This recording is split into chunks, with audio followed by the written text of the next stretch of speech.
पाणिनीयप्रवेशाय लघुसिद्धान्तकौमुदीम् नमः।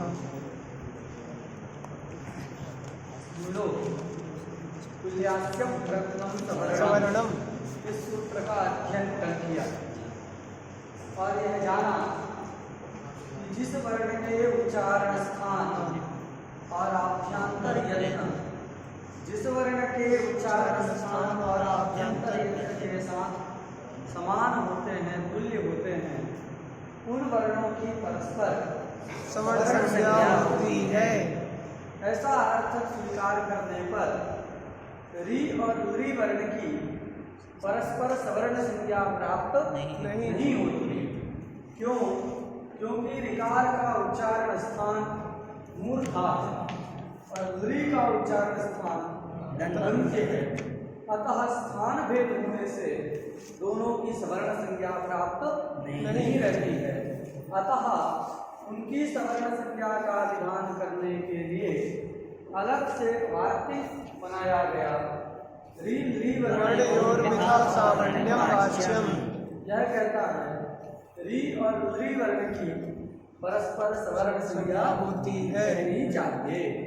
तो इस वार्तिक के द्वारा री और री वर्ण की भी सवर्ण संज्ञा कहनी चाहिए।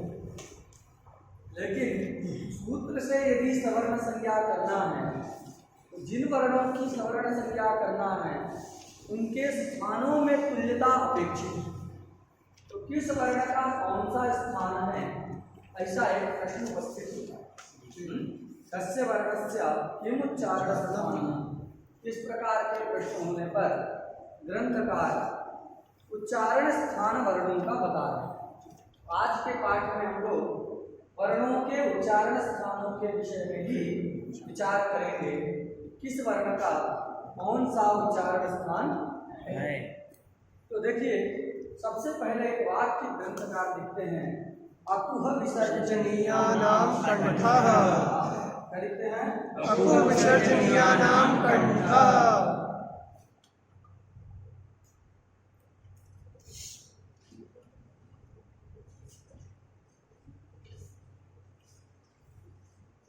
अकुह विसर्जनीयानां कंठः। ये वाक्य ग्रंथकार है, ये बताता है कि किन किन वर्णों का उच्चारण स्थान कंठ है। तो ये जो एक पद दिख रहा है अकुह विसर्जनीयानां, यह समस्त पद, यहाँ समास हुआ। कैसे विग्रह करेंगे, कौन सा समास है, इसे भी हम लोग विचार करेंगे। तो इसका अलौकिक विग्रह होगा अश्च पुश्च पुश्च अश्च हश्च और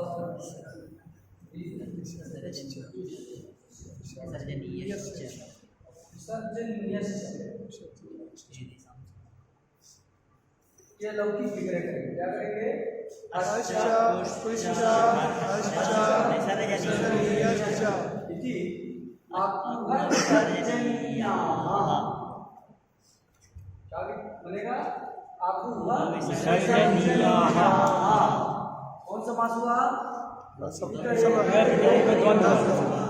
बहुत बार जब चाचा दिखे तो समझ जाना चाहिए द्वंद्व समास। क्या समझ जाना चाहिए? द्वंद्व समास। सकार बहुलो द्वंद्व नियम है, जिसमें बहुत सारे चाल लौकिक विग्रह में दिखाई देंगे, उसको द्वंद्व समझना। यहाँ चार दिख रहा है अश्च पुश्च हश्च विसर्जनीयश्च। इस चा को देख के निश्चित कर लेना है कि द्वंद्व समास यहाँ पर हुआ है। लेकिन द्वंद्व दो प्रकार का है, समाहार और इतरेतर। तो ये कैसे निश्चय करेंगे कौन सा द्वंद्व है?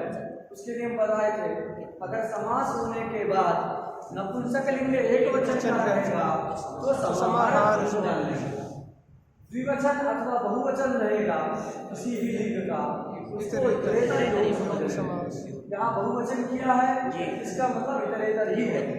तो अश्च पुश्च हश्च विसर्जनीयश्च तेषां अकुह विसर्जनीयानां अपुह विसर्जनीय शब्द बना, फिर षष्ठी बहुवचन में अपुह विसर्जनीयानाम ये पद बन गए। तो दिक्कत तेषां वर्णानां कंठः स्थानम्, इन सब वर्णों का कंठ स्थान है। अब यहाँ आ घुसा हुआ है, इस आ का मतलब आकार। आकार आकार कितने प्रकार के होते हैं? 18 प्रकार के आकार। 18। तो ये दिखाई तो ह्रस्व दे रहा है, किंतु केवल ह्रस्व आकार का उच्चारण स्थान कंठ नहीं है, अपितु जितने भी आकार हैं, 18 प्रकार के जो आकार हैं, उन सभी आकारों का उच्चारण स्थान क्या है? कंठ। बात सुना गया? क्यों? क्योंकि लोगों का प्रसिद्धि के अनुसार ये व्याख्यान करता हूँ। अभी तो सवर्ण संज्ञा कर ही रहे हैं, जब सवर्ण संज्ञा हो जाएगी तब कहीं जा करके अनुदित सवर्णस्य चा प्रत्यय के द्वारा आ 18 वर्ण का बोधक हो पाए, सवर्णी का बोधक हो पाए। फिर भी हमको ये कहना है कि 18 प्रकार के अवर्ण प्रसिद्ध हैं, अतः सभी आकार का उच्चारण स्थान क्या है? कंठ। दीर्घ हो, चाहे प्लुत हो, दात्त वाला हो, उदात्त वाला हो, कोई भी हो, 18 प्रकार का अवर्ण इस आ का मतलब सुना गया। 18 विधस्य अवर्णस्य उच्चारण स्थानम किमस्ति? कंठः। क्लियर हो गया? फिर कु लिखा है, इस कु का मतलब है कवर्ग। कवर्गः। कु का मतलब क्या है? कवर्ग। कवर्ग। कवर्ग में कितने आते हैं? का, गा, घा, ङा। तो ये 5 वर्ण कवर्ग में आते हैं। इन सारे कवर्ग का उच्चारण स्थान क्या है? कु मतलब कवर्ग। तो कवर्ग का उच्चारण स्थान भी कंठ। इसके बाद आ गया ह। तो ये जो हकार वर्ण है, इस हा वर्ण का भी उच्चारण स्थान क्या है? कंठ स्थान। इसके बाद विसर्ग, विसर्जनीय। तो संस्कृत में विसर्ग के लिए विसर्जनीय शब्द का भी प्रयोग होता है। विसर्ग शब्द और विसर्जनीय शब्द दोनों पर्यायवाची हैं। क्या है? पर्यायवाची। विसर्ग शब्द और विसर्जनीय शब्द दोनों ही पर्यायवाची हैं। इसलिए यहाँ विसर्जनीय का मतलब क्या है? विसर्ग। तो विसर्ग का भी उच्चारण स्थान क्या है? कंठ। तो क्या हम लोगों ने जान गया कि 18 प्रकार का वर्ण, कु मतलब का, ये कवर्ग, आकार और विसर्ग, इतने वर्णों का उच्चारण स्थान क्या है? कंठ है। कोई दिक्कत? लेकिन अपुह विसर्जनीयानां कंठः, ऐसा यदि उच्चारण स्थान मानोगे तो शिक्षा से विरोध हो जाएगा। ये जो लिखा गया है, ये शिक्षा को आधार बना करके ही लिखा गया है। ये पाणिनि जी के सूत्र नहीं है। अपुह विसर्जनीयानां ये कोई सूत्र नहीं है। ये तो शिक्षा में जो वर्णों का उच्चारण स्थान प्रतिपादित है, उसी को संकलन करके एक वाक्य के रूप में ग्रंथकार ने लिख दिया। तो जो उन्होंने बताया कि अपुह विसर्जनीयानां कंठः, इससे शिक्षा ग्रंथ के साथ विरोध हो। पाणिनि शिक्षा में कुछ निरूपण क्रम भिन्न है। क्या कहा गया है? तो वो कहते हैं आ और हा का उच्चारण स्थान तो कंठ है, लेकिन का लिख रहा है, कवर्ग लिख रहा है, उस काव का उच्चारण स्थान क्या है? जिह्वा मूलीय। जिह्वा मूल है। क्या है? जिह्वा मूलीय। जिह्वा मूलीय वो तो वर्ण है। जिह्वा मूल उच्चारण स्थान। जिह्वा मूले तो ऐसा ये शिक्षा वचन देखिए लिख देते हैं।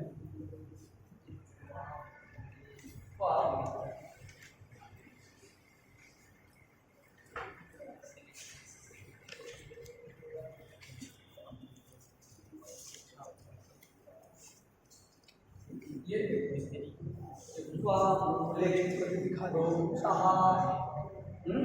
का कु मतलब कवर्ग। तो कवर्ग का उच्चारण स्थान क्या बता रहे हैं शिक्षा में? जिह्वा मूल। क्या बताया जा रहा है? जिह्वा मूल। का उच्चारण स्थान जिह्वा मूल बताया जा रहा है, और आप बता रहे हैं कि का उच्चारण स्थान क्या है? कंठ। विरोध हो गए। इसलिए इस जिह्वा मूले प्रोक्तः, कितने अंश से विरोध, और आ और हा में विरोध नहीं, क्योंकि कंठ्यावहौ, ऐसा उन्होंने क्या कहा है, कंठ्यावहौ, वहौ, ये लिखो, वहौ में कंठ्यौ अहौ, क्या विच्छेद होगा, कंठ्यौ अहौ, अहौ, अहौ मतलब अकार हकारौ, कंठ्यौ, अकार और हकार का उच्चारण स्थान कंठ, कंठ से उत्पन्न होते हैं। कंठ्यावहौ अर्थात अकार हकारौ कंठस्थानजन्यौ, क्या होगा, अकार हकारौ कंठस्थानजन्यौ, अकार और हकार कंठ स्थान से जन्य है, तो यहाँ उनका कंठ बताया जा रहा है, अतः कोई विरोध उतने अंश में नहीं है।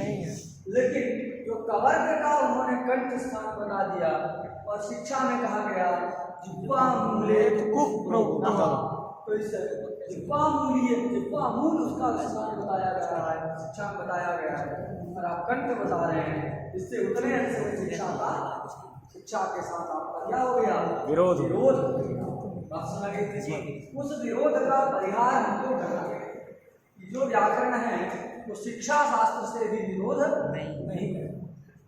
कैसे विरोध का परिहार होगा, कहेंगे जो कंठ शब्द है ये कंठ का भी बोधक है, और कंठ समीपवर्ती जो जिह्वा मूल भाग है उसका भी बोधक है। तो कंठ शब्द कितने का बोधक है, कंठ का भी बोधक है, और तत्समीपवर्ती जो स्थान जिह्वा मूल उसका भी बोधक है। अस्मिन् वाक्ये यत् कंठपदम् उच्चरितं तत् केवल कंठमात्र बोधकं न, अपितु कंठ तत्समीपवर्ती स्थानं च बोधयति, कंठं बोधयति तत्समीपवर्ती स्थानं च बोधयति। तो तत्समीपवर्ती कंठ के समीपवर्ती स्थान क्या है, जिह्वा का मूल, इसलिए जिह्वा मूल ये कंठ शब्द का ही अर्थ।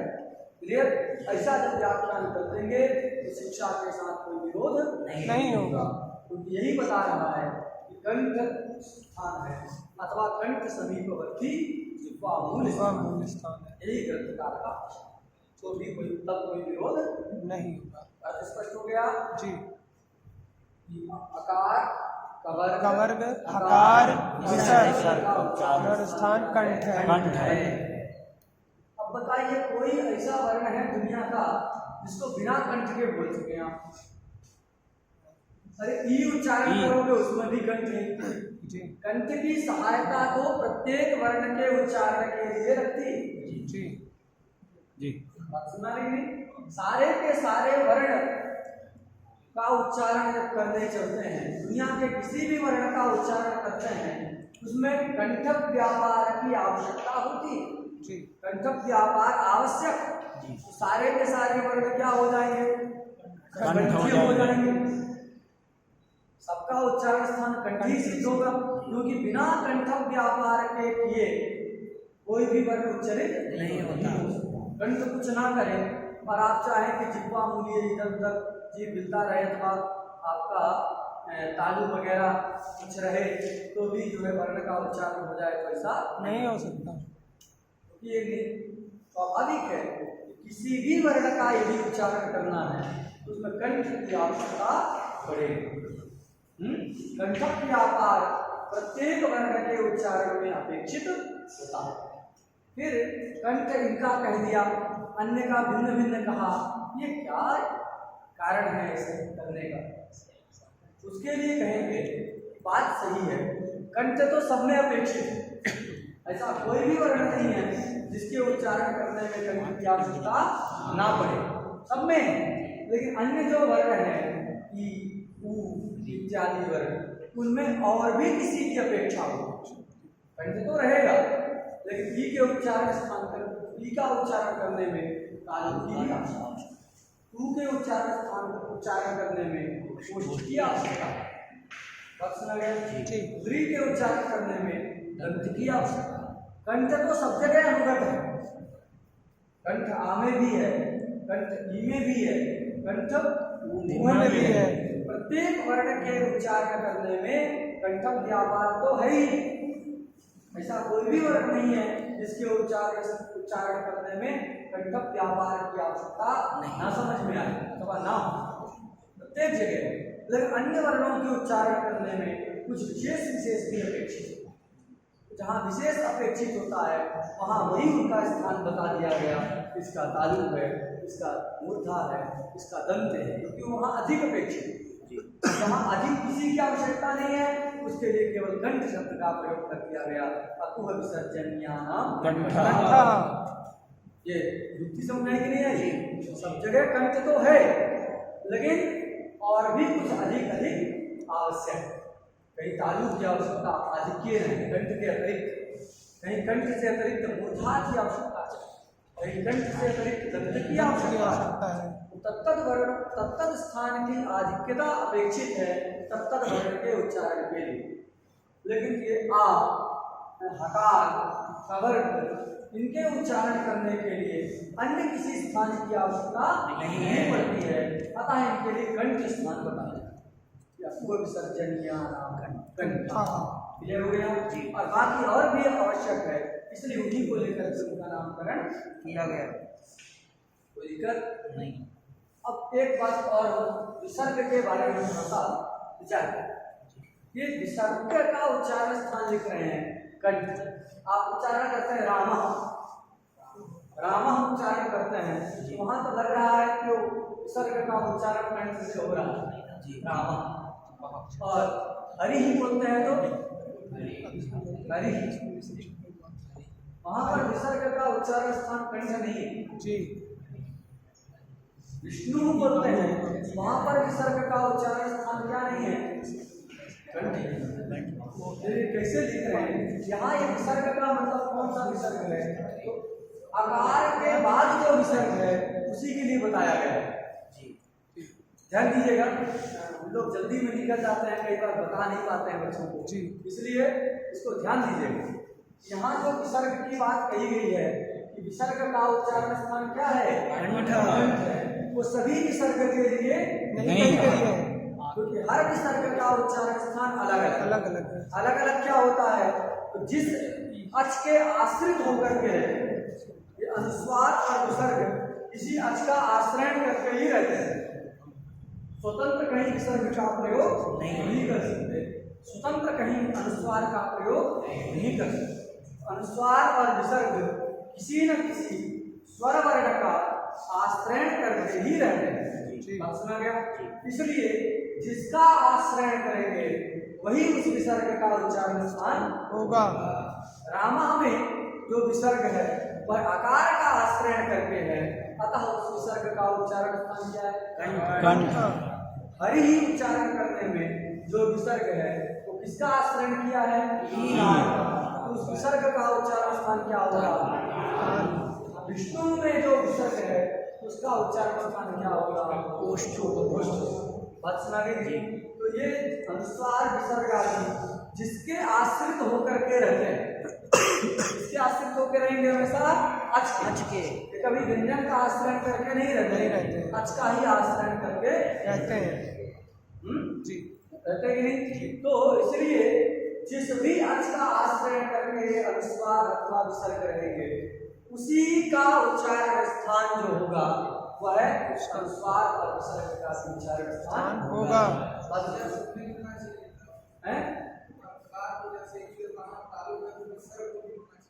हाँ, लिखना तो चाहिए था, लेकिन जो ग्रंथकार ने क्या सोचा कि यहाँ पर ये जो विसर्ग है तो ये विसर्ग का मतलब ग्रंथकार का यही है कि कौन सा विसर्ग लेना है? कंठ।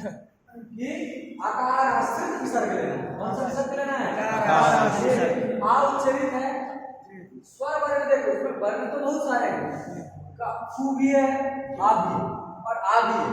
तो कु मतलब कवर्ग, कवर्ग का आश्रय करके कभी भी विसर्ग नहीं ले सकते, हकार का आश्रय करके कभी भी विसर्ग नहीं ले सकते, अच का ही आश्रय करके रहता है। अच कौन है? आ।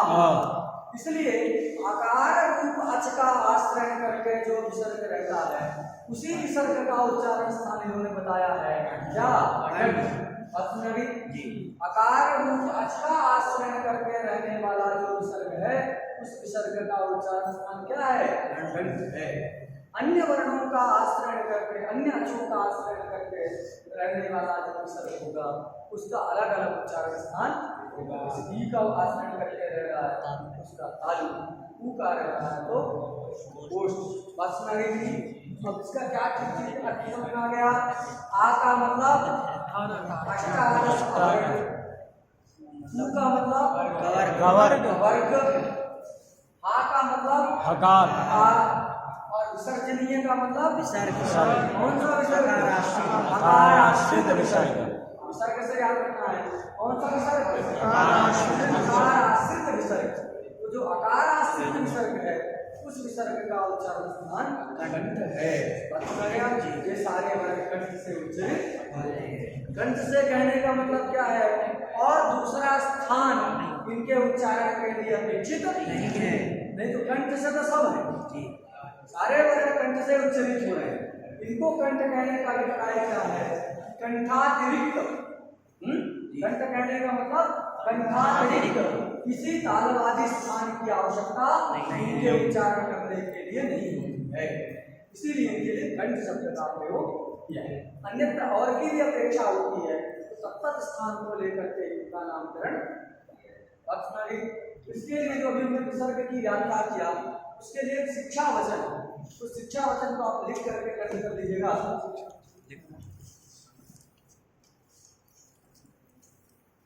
अयोगवाहाः विज्ञेयाः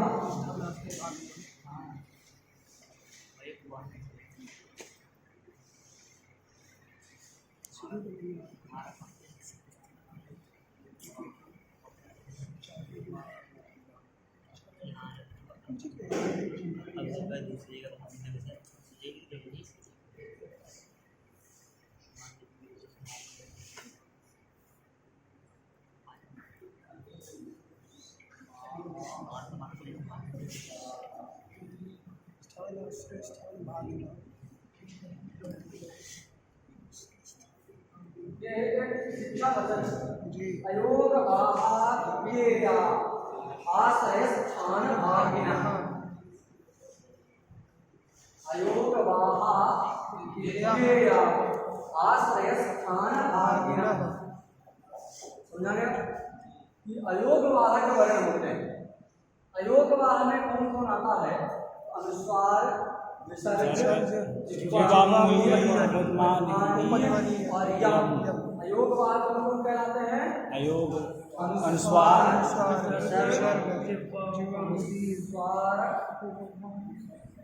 विसर्ग, जिह्वामूलीय,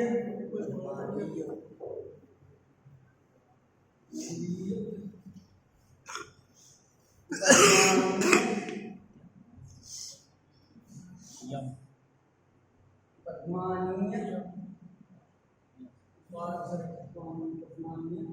और यम। ये सारे वर्ण किसमें आते हैं? अयोगवाह में आते हैं। जो भी अयोगवाह होंगे वो कैसे होते हैं?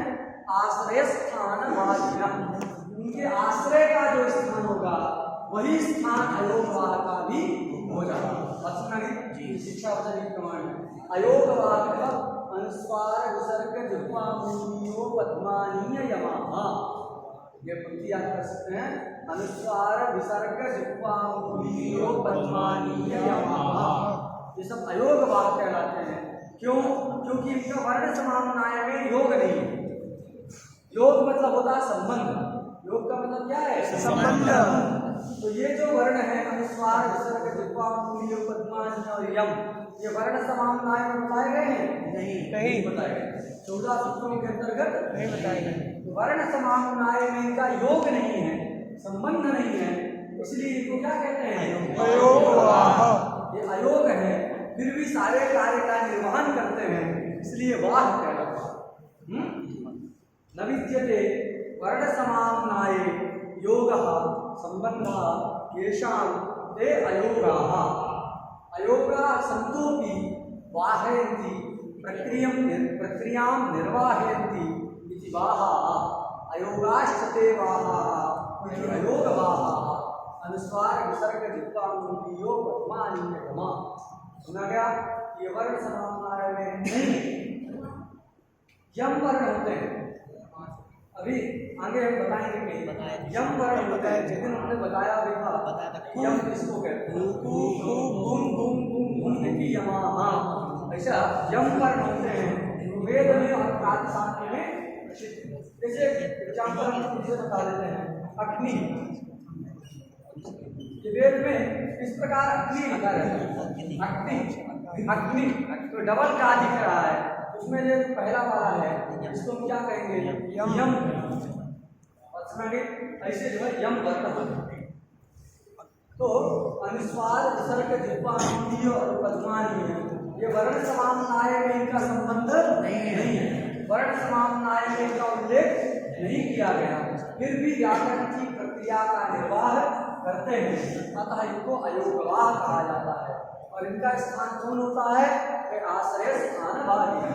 इनका जो आश्रय होगा, जिसका आश्रय करके ये रहते हैं अनुस्वार विसर्ग, वही उनका उच्चारण स्थान भी होता है। तो अगर आ का आश्रय करके रह रहे हैं तो सबका उच्चारण स्थान क्या हो जाएगा, ई का आश्रय करके रह रहे हैं तो इनका उच्चारण स्थान क्या होगा, तालु। ऊ का आश्रय करके रहते हैं तो उच्चारण स्थान बात सुना गया। तो ये पंक्ति बताती है अयोगवाह ये आश्रय स्थान भागीना। जो अयोगवाह वर्ण है उनका उच्चारण स्थान वही जानना चाहिए जिनके वो आश्रित होकर के। तो यहाँ पर जो विसर्ग बताया गया है वो किस विसर्ग को बताया गया है, आकार आश्रित जो विसर्ग है उस विसर्ग का उच्चारण स्थान ही बताया गया। इसलिए इससे भी कोई विरोध नहीं तो इसमें कहा जा रहा था कि आश्रय स्थान बाकी है और इसमें कह रहा है कि विसर्ग का उच्चारण स्थान कंठ है, जैसे गड़बड़ हो जाएगा कि शिक्षा में कहा गया कि जिसके आश्रित होकर रहते हैं वही उच्चारण स्थान, लेकिन यहाँ कह दिया गया कि विसर्ग का कंठ स्थान है। तो सभी विसर्ग अगर ले लिया जाए हरि वाले विसर्ग का उच्चारण स्थान भी क्या होने लगेगा, कंठ होने लगेगा। शिक्षा कहता है कि उसका कौन होगा, होगा कि शिक्षा कहता है कि अगर ई के बाद विसर्ग है तो उसका उच्चारण स्थान तालु होगा। ये इस विसर्ग से सभी विसर्ग ले लें तो ये कहेगा कंठ होगा, परस्पर शिक्षा के साथ वचन का विरोध हो जाएगा। इसलिए क्या कहेंगे, यहाँ जो विसर्ग की बात कही गई है वो किस विसर्ग की बात कही गई है, आश्रित विसर्ग। बात सुना गया जी। आकार आश्रित विसर्ग का उच्चारण स्थान कंठ है, अन्य विसर्गों का उच्चारण स्थान तो वही आश्रय के अधीन ही समझना चाहिए। जो उनका आश्रय होगा, जिसके आश्रित होकर क्यों रहेंगे, उसका जो उच्चारण स्थान है वही इनका भी उच्चारण स्थान हो जाएगा। तो हम लोगों ने भी बात पढ़ा अपूर्व सज्जनीयानाम। एक बार पुनः सब देख लें क्या क्या हम लोगों ने जाना। अपूर्व सज्जनीयानाम कंठा के दो पद हैं। अपूर्व सज्जनीयानाम षष्ठी बहुवचन का है, कंठा प्रथमा का है। जो षष्ठ्यंत है वह समस्त है, उसमें अश्चा पुष्चा अश्चा सज्जनीयश्चा इति अपूर्व सज्जनीयानाम तेषां अपूर्व सज्जनीयानाम इस प्रकार का समास हुआ है। यहाँ पर इतरेतर योगक द्वंद्व समास। आ का मतलब अष्टादश अवर्ण, उ का मतलब कवर्ण, आ का मतलब आकार, विसर्ग का मतलब आकार आश्रित विसर्ग, और कंठ का मतलब यहाँ पर कंठ और तत्समीपवर्ती जिह्वामूल, तत्समीपवर्ती स्थान। ऐसा अर्थ कर देने से जिह्वामूले उपरोक्तः इस ग्रंथ के साथ विरोध नहीं होगा। नहीं तो कंठ ही स्थान मानेंगे तो यहाँ कवर्ग का जिह्वामूल स्थान बताया गया है, जिससे विरोध हो जाता है। पूरे कवर्ग का उच्चारण स्थान जिह्वामूल ऐसा है। तो जो है जब हमने कंठ शब्द का व्याख्यान कर दिया जिह्वामूल और तत्समीपवर्ती स्थान, तो कोई शिक्षा के साथ भी विरोध नहीं। बात सुना गई। आ और हा में तो विरोध है ही नहीं, क्योंकि कंठ्या भाव क्लियर। अब हम लोग आगे चलते हैं।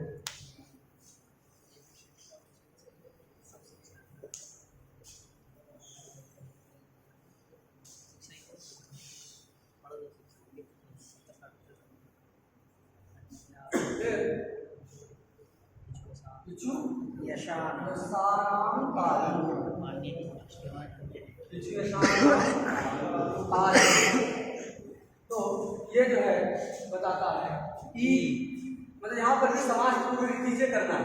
इश्चा, शुश्चा, यश्चा, सश्चा, इति इचुयसानाम, तेषाम इचुयसानाम। बना देंगे इश्चा, शुश्चा, यश्चा, सश्चा, इति इचुयसानाम, तेषाम इचुयसानाम। ई का मतलब अष्टादश विवरण, जैसे वहां था सेम व्याख्यान करना है।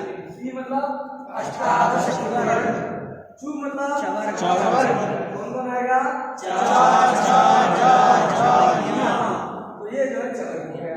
और या यकार और ये सा, तो इतने सारे वर्णों का उच्चारण स्थान क्या है? तालु।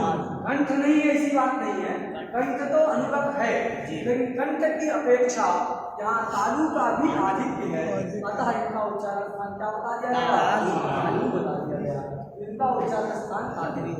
इसीलिए देखो तालु से उत्पन्न होता है, इसलिए इस सा को क्या कहते हैं? तालव। ये तालव के हम लोग प्रयोग करते हैं, तालव विषय दत्तसा है।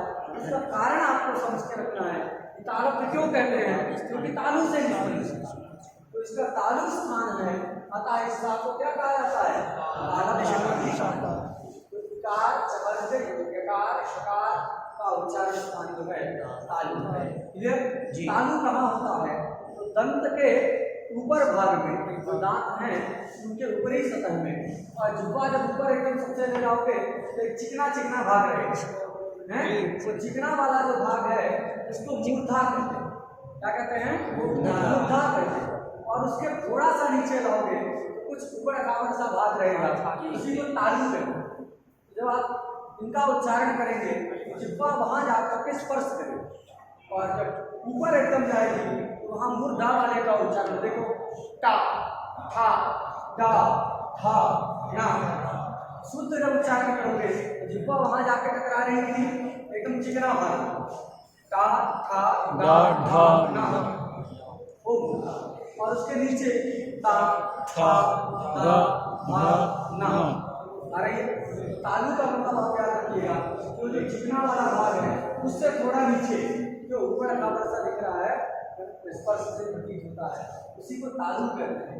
तालु से इन वर्णों की अभिव्यक्ति क्लियर हो गया।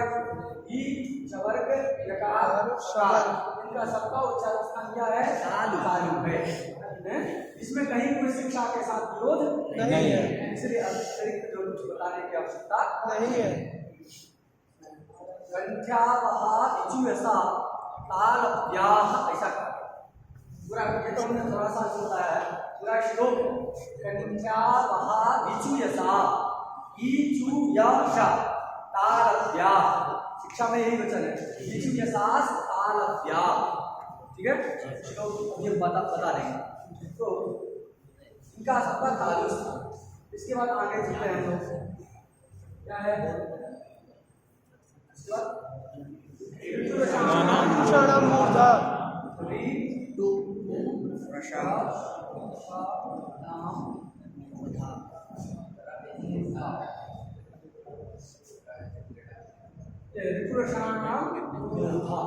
अब यहाँ ये ऋतुरसाणाम ही समस्त पद है, कैसे समास करना है इसका भौतिक विग्रह करेंगे।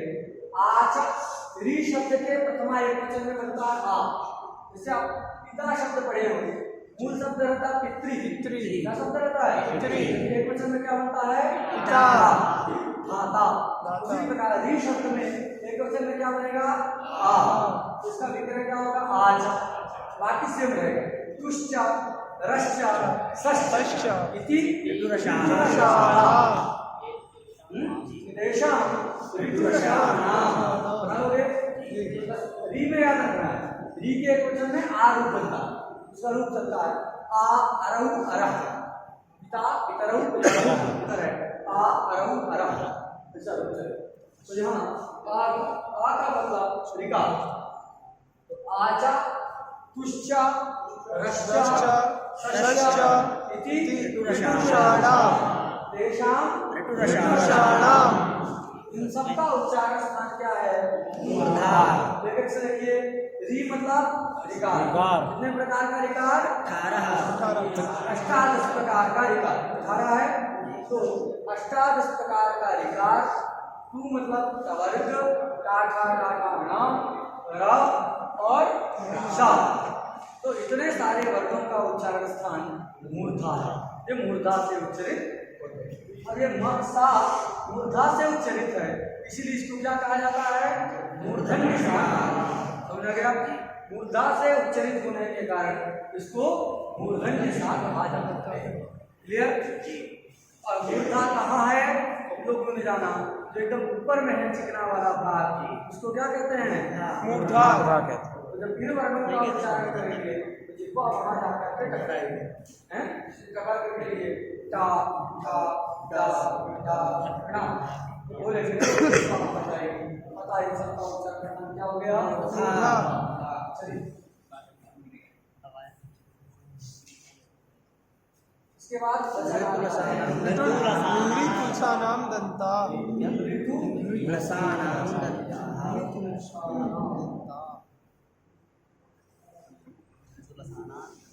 दंता।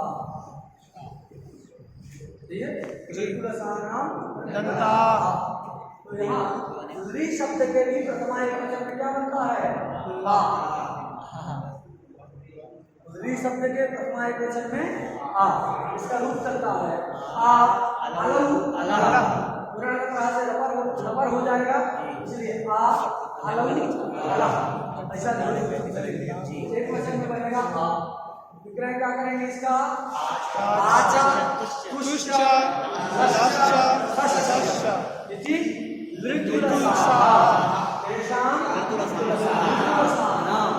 यहाँ पर जो है इतरेतर योग द्वंद्व समास है। ऋ का मतलब 12 प्रकार का विकार।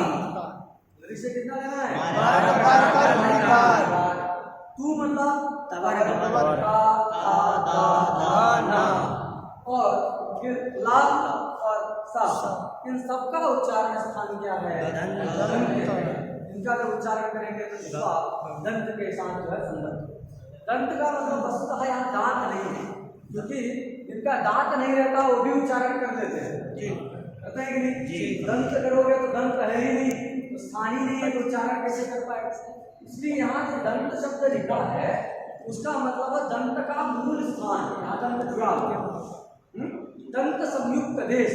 क्या अर्थ है इसका? दंत संयुक्त देश।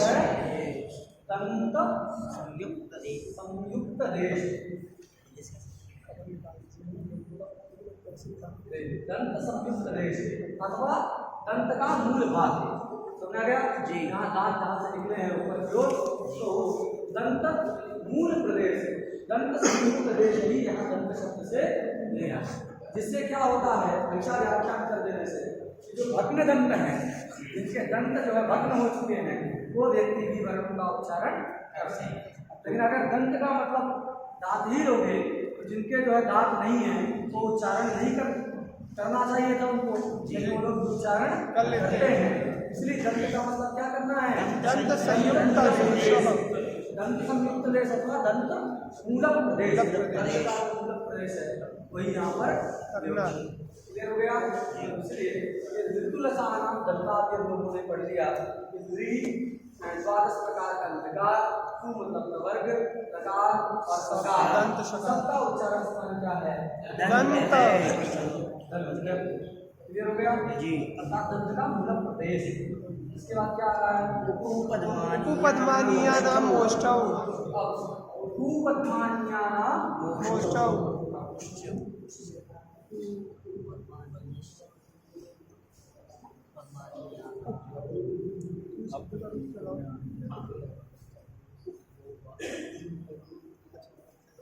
उपपद्मानीयानां ओष्ठौ। करेगा? उपपद्मानीयानां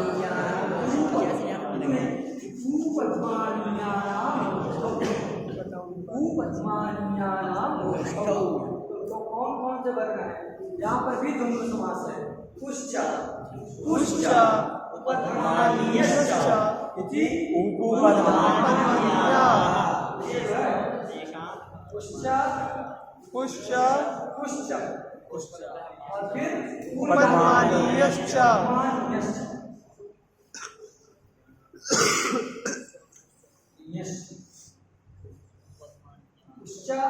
पुश्च उपध्मानीयश्च उपध्मानीया तेषां उपध्मानीयानां उकार। कितने प्रकार का उकार? अष्टादश प्रकार का। अष्टादश प्रकार का जो उकार, उ मतलब वर्ग और उपध्मानीय, इन सारे वर्णों का स्थान क्या है? ओष्ठ। जी। तो उच्चारण करना ओष्ठ की अत्यंत उपयोगिता है। पा उच्चारण करते हैं, दोनों ओष्ठ पर सट जाते हैं जी। बिना ओष्ठ सटाए पा का उच्चारण नहीं कर सकते हैं। पा, आ, वा, भा, भा, ये एकदम पूरा सट रहा है। तो इन उच्चारण करते हैं, ओष्ठ जो है फैल जाता है। इसलिए ये उकार, पवर्ग और जो पद्मानीय किसको कहते हैं, ये अब आगे हम स्वयं ग्रंथकार बताएंगे, वहीं पर जानेंगे। तो उकार, पवर्ग और पद्मानीय वर्णों का स्थान क्या है? ओष्ठ। सारे वर्ण जो है ओष्ठ से उच्चारित। क्लियर जी। चलिए आगे। नियमगणनानां नासिका च। कौन सा? ये जब षष्ठी विभक्ति हम लाते हैं किसी शब्द से, तो वहाँ आम प्रत्यय करते हैं। क्या करते हैं? आम प्रत्यय। एक शब्द षष्ठी बहुवचन में प्रत्यय होता है जी। और उसको नुट आगम हो जाता है, उसमें ना बसता है ये ना, आम मिला दिए तो नाम। नामी से दीर्घ। ये नाम क्या है? आप इतना सामान्य रूप से समझ जाइए, ये षष्ठी विभक्ति। नाम क्या है? षष्ठी विभक्ति। राम उन शब्द तो राम है, राम कहाँ से जुड़ गया? तो षष्ठी विभक्ति। समझ आ गया? तो यहाँ पर भी उपध्मानीय तक ही शब्द है, ठीक है? इसमें आई शब्द है उपध्मानीय। उसके बाद जो नाम जुड़ा हुआ है ये षष्ठी बहुवचन मतलब इनका, षष्ठी का अर्थ होता का। तो अष्टादश प्रकार का वर्ग का और उपध्मानीय का उच्चारण स्थान ओष्ठ है। नाम मतलब षष्ठी, उसका अर्थ है का, सब जगह लगा है। अपूर्व विसर्जनीयानाम कंठा, तो नाम क्या है? षष्ठी। क्लियर? अब हम लोग पढ़ रहे हैं क्या? नियमगणनानां नासिका च। नियमगणनानां नासिका च। नानानां नासिका च।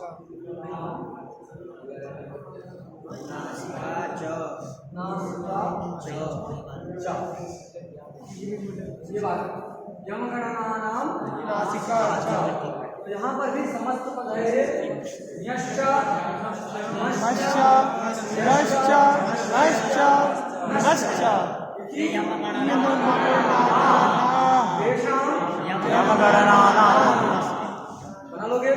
यश्च, मश्च, रश्च, नश्च, नश्च।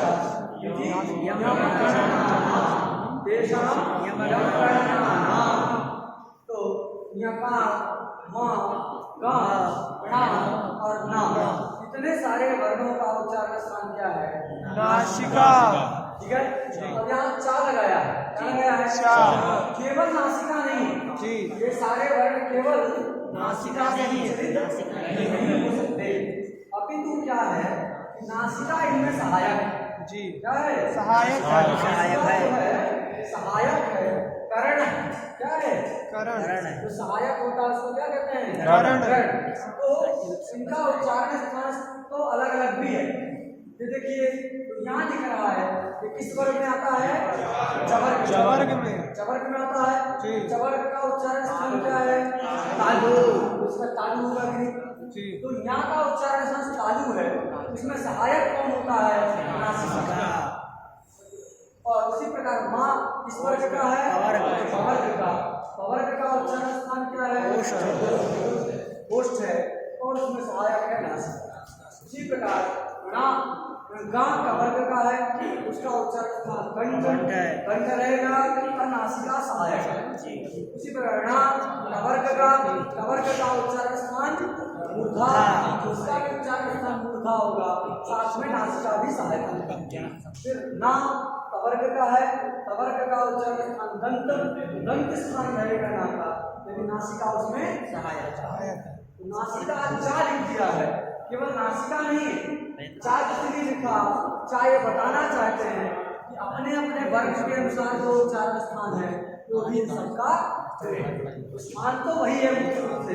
नासिका क्या है उसमें सहायक, सहायक कारण कह सकते हैं, साधक तमम कर्मम, साधक कम होता है, प्रकृष्ट उपकारक होता है, उसको करण कहा जाता है। तो ये नासिका उसमें करण है, इनके उच्चारण के प्रति नासिका करण है, सहायक है।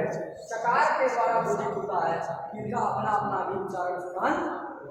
केवल नासिका कहेंगे तो गड़बड़ हो जाए, समझा गया जी। और वो इसलिए कहा गया अनुस्वार यमानां च नासिका स्थानं निश्चिते अथवा इष्यते।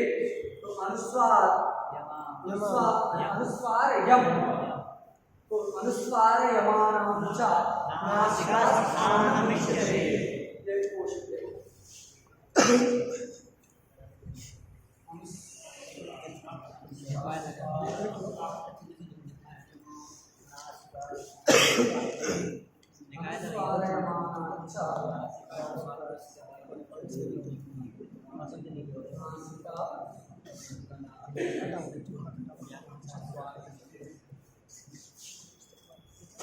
ऐसा उसमें कहा है एकदम आप बताए जी, लिखवा चुके हैं।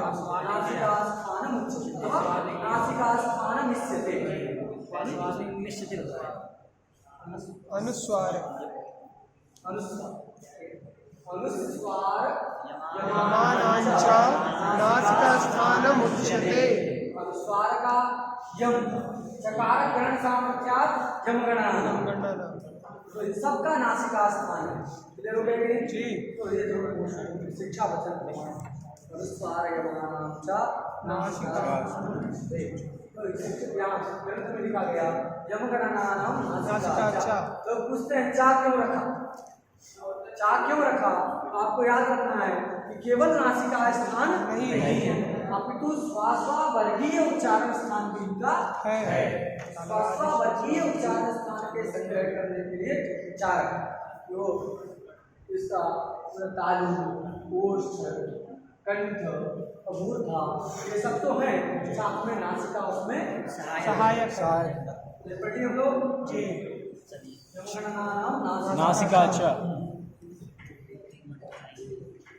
ताल वाली के संग्रह के लिए चार, वर्गीय जो ताल वाली स्थान है उनके संग्रह के लिए चार। फिर आगे क्या बात है? ये दैतो कंठ तालु, ये दैतो कंठ तालु,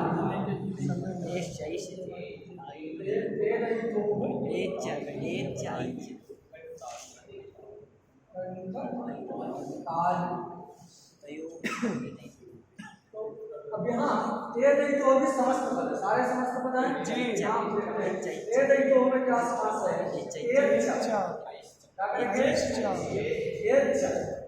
ताको ही इच्छा हो गया, इच्छा ऐच्छा, क्योंकि ये दैतो क्या करोगे? इच्छा ऐच्छा ऐच्छा ए दैतम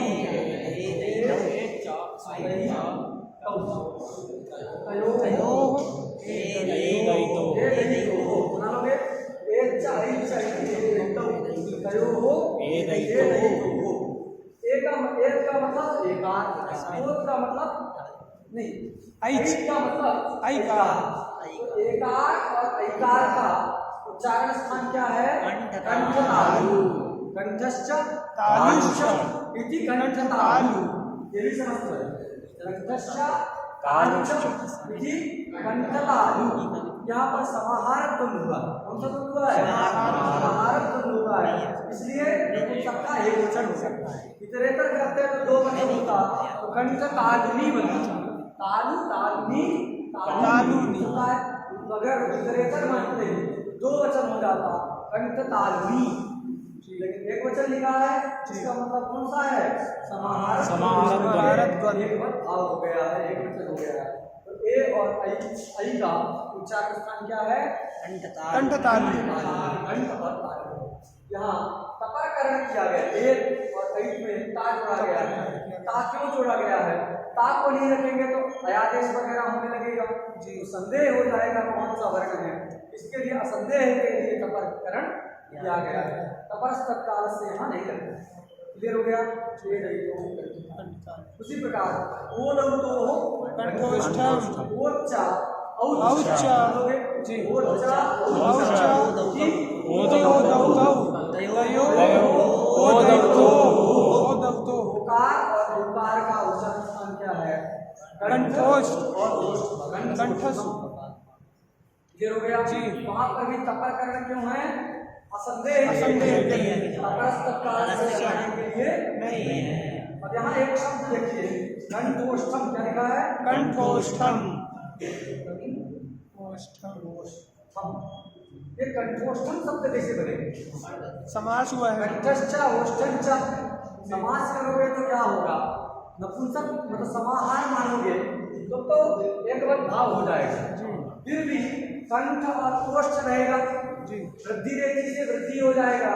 क्या बनना चाहिए? कंठौष्ठम बनना चाहिए था।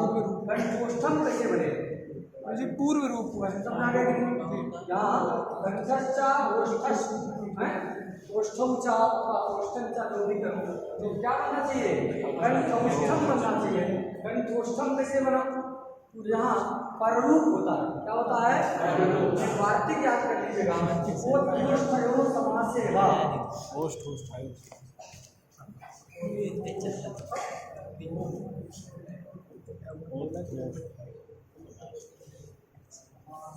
समासेचा समासेवा ओष्ठयो समासेवा ये वार्तिक जो कि कहता है पररूप यहाँ पर पररूप ओष्ठयो समासेवा।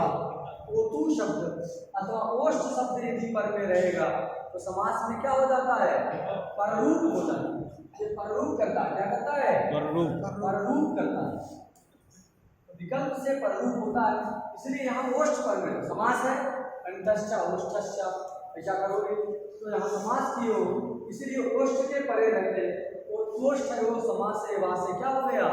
पररूप हो गया, बन गया कंठोष्ठम। हो गया। इसी प्रकार आगे भी याद रखिएगा दंतोष्ठम, तो इसी से जो है ओष्ठयो समासेवा। सब जगह समाहारक द्वंद्व है तो द्वंद्वश्च प्राणी पूरी सेनांगानाम इस सूत्र के द्वारा एक भाव एक वचन हो गया, नहीं तो द्विवचन होना चाहिए। कंठोष्ठो इधर कंठ तालनी ऐसा होना चाहिए, लेकिन प्राणी के अंगवाची है सब द्वंद्वश्च प्राणी पूरी सेनांगानाम के द्वारा एक भाव होकर के ही आगे क्या है? आगे दंतोष्ठम। वकार का उच्चारण स्थान क्या है? दंतोष्ठ। समाधान दंतोष्ठम के समाधान सही। उत्कृष्टयो समासेवा से पररूप। क्लियर? हाँ। और एक भाव हो गया दंतोष्ठ प्राणी से फिर समय हो गया जिह्वामूलीय से जिह्वामूलम। तो जिह्वामूलीय जो वर्ण है वो क्या है? आगे हम लोग पढ़ेंगे। जिह्वामूलीय वर्ण का उच्चारण स्थान क्या है? जिह्वामूलस्य जिह्वामूल्यम है। जिह्वामूलीय से जिह्वामूलम ये हो गया। इसके बाद नासिकानुस्वारस्य नासिकानुस्वारस्य अनुस्वार का उच्चारण स्थान क्या है? नासिका अनुस्वार्यमाणां च नासिका स्थानमुच्यते। अनुस्वार का उच्चारण नासिका, ये केवल नासिका के उच्चारण यहाँ केवल अनुस्वार के नहीं लिखा है, उससे यम भी समझ लेना चाहिए जी। अनुस्वार से नासिका आचार्य किया, उसमें जो क्या समझना है? यम। अनुस्वार का उच्चारण स्थान भी नासिका है और यम का उच्चारण स्थान भी नासिका है। आगे इति स्थानानि, क्या पढ़िए? स्थानानि। इस प्रकार वर्णों का उच्चारण स्थान हम लोगों ने क्लियर। कल जो है